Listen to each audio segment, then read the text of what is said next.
Hi hello welcome back to my channel. అందరూ ఎలా ఉన్నారు, బాగున్నారా? నేను ఈరోజు చేసేది పలసటి పప్పు, కందిపప్పు పలసటి పప్పు అంటారు కదా, అలా చేస్తున్నా. దీనికి కావలసినవి కందిపప్పు ఒక పావు కేజీ, ఒక 1/2 లీటర్ వాటర్, 4-5 మిరపకాయలు అంటే కారాన్ని బట్టి, 2 టమాటాలు పెద్ద పెద్దగా 4 పీసులు కట్ చేసి వేసా, ఒక 2 స్పూన్స్ సాల్ట్, కొంచెం ఆయిల్, ఒక టేబుల్ స్పూన్ ఆయిల్, ఒక టీ స్పూన్ పసుపు. ఇప్పుడు ఒకసారి కుక్కర్ 3 విజిల్ వచ్చినాక తీసిన.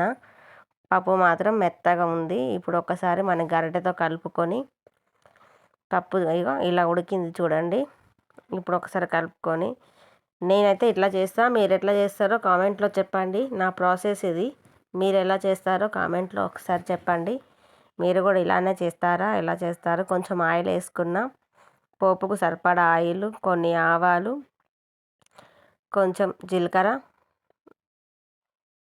నేను స్పూన్లతో వేయకుండా ఇట్లా డైరెక్ట్ వేస్తున్నా. మామూలుగా మనం ఇంట్లో ఎట్లా చేస్తాం అట్లనే. నేను ఇది స్పూన్లు అది ఇది అని చెప్పట్లేదు. ఒక వెల్లుల్లిగడ్డ, వెల్లిపాయ పొట్టు తీసి, ఉల్లిగడ్డ, జీలకర్రను అది దంచి వేసిన, మిరపకాయలు, కల్యమాకు వేసిన. ఇప్పుడు కొంచెం ఇంగువ వేస్తున్నా. ఇంగువ వేసి ఇప్పుడు కొంచెం పసుపు వేసి ఒక్కసారి కలుపుకొని పప్పు అందులో పోసేస్తే అయిపోతుంది. గుమగుమలాడే పప్పు సూపర్ టేస్టీగా ఉంటుంది. ఒక్కసారి ఇలా కూడా ట్రై చేయండి. మీరు ఎలా చేస్తారో నాకు కామెంట్లో చెప్పండి, ఓకేనా?